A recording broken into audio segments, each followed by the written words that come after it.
नमस्कार मैत्रिणींनो, आज आपण बाहीला अस्तर कशा प्रकारे जोडायचं ते आपण या व्हिडिओमध्ये पाहणार आहोत. जे नवीन शिकणार आहेत त्यांच्यासाठी हा व्हिडिओ खूप उपयुक्त आहे. सुरुवातीला आपण अस्तरच्या दोन्ही साईडनी, एक उजव्या साईडनी आणि एक डाव्या साईडनी अशी बाही ठेवून घ्यायची आहे. त्यानंतर मेन कपडा घेऊन तो पण अशा प्रकारे ठेवायचा, एक उजव्या साईडनी आणि एक डाव्या साईडनी ठेवून घ्यायचा आहे. म्हणजे आपल्याला जोडताना तो व्यवस्थित जोडता येईल, नाहीतर बाही उलटी सुलटी होण्याची शक्यता असते. त्यासाठी नंतर आपण कपडा मेन फॅब्रिकवरती सुईच्या बाजूने बाही ठेवून एक टीप मारून घेणार आहोत. डिझाईन असल्यामुळे व्यवस्थित टीप मारायची आहे. त्याच्यावरती कुंदन पण आहेत, तर ते कुंदन आपले मशीनमध्ये नाही आले पाहिजे याची दक्षता घेतली पाहिजे. त्यानंतर आता इथे मी एक दाब टीप टाकून घेणार आहे.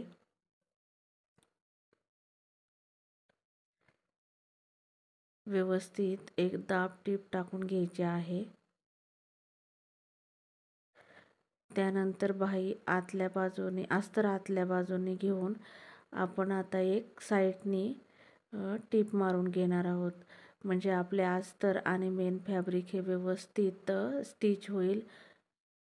साईडनी व्यवस्थित एक दाब टीप टाकून घ्यायची आहे.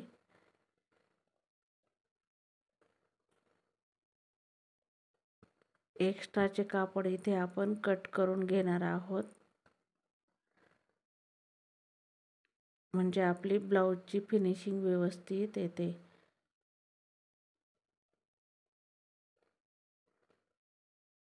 बघू शकता तुम्ही कशा प्रकारे बाही जॉईन करून झाली.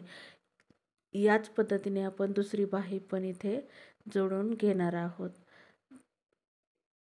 ज्या पद्धतीने पहिली बाही आपण जॉईन केली त्याच पद्धतीने आपण दुसरी ही बाही इथे जोडून घेणार आहोत.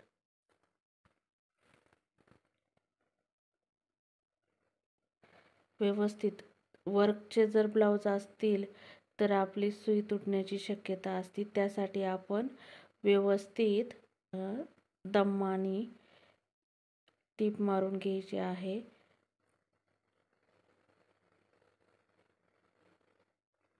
त्यामुळे आपल्या मशीनलाही काही प्रॉब्लेम येणार नाही आणि आपले मशीनची सुई आहे ती पण तुटणार नाही. व्यवस्थित हे करूनच टीप मारायची. त्यानंतर मी आता इथे पलटून घेत आहे आणि त्याच पद्धतीने मी दाब टीप टाकून घेत आहे. दाब टीप टाकल्यामुळे काय होतं, अस्तर बाहेर येत नाही आणि फिनिशिंगही छान येते. ब्लाऊज शिवताना सर्वात महत्त्वाचे आहे फिनिशिंग. फिनिशिंग व्यवस्थित असेल तरच ब्लाऊज व्यवस्थित आपल्याला फिटिंगमध्ये बसते. व्यवस्थित साईडने टीप मारून घ्यायची. त्यानंतरच आपण एक्स्ट्रा कापड आहे ते कट करून घ्यायचं. जर नवीन शिकणार आहेत त्यांनी अशाच पद्धतीने कपडा एक्स्ट्रा ठेवूनच बाही कटिंग करायची आणि नंतर बाही जोडून झाल्याच्या नंतरच आपण तो एक्स्ट्राचे कापड आहे ते कट करून टाकून द्यायचे बाजूला.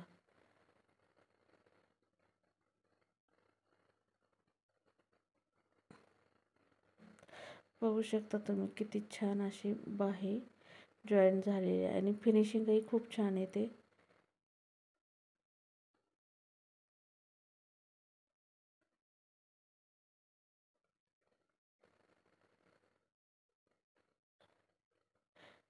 इथे आपण शोल्डर पट्टी जॉईन करून घेतली आहे ब्लाऊजला. त्यानंतर आपण इथे बाही कशी जोडायची ते पाहणार आहोत. सुरुवातीला आपण समोरचा भाग पार्ट कोणता आहे आणि मागचा पार्ट कोणता आहे हे पाहूनच आपण इथे बाही जॉईंट करायची. मध्यभागी सेंटरला बाही ठेवूनच जॉईंट करायला चालू करायची, म्हणजे ती बाही व्यवस्थित जोडली जाते. जर आपण एका साईडने बाही जोडायला गेले तर आपली बाही पाठीमागे कमी पडू शकते किंवा पाठीमागून जर चालू केली तर ती समोर कमी पडू शकते. त्यासाठी आपण सेंटरलाच ठेवून बाही जॉईन करायची. म्हणजे आपली बाही व्यवस्थित फिटिंगला छान बसते. बाही अशी गोल आकारात बसली जाते. त्यानंतर आपण 2 दाब टीप टाकून घेणार आहोत, जे बाही उचलवली जाणार नाही.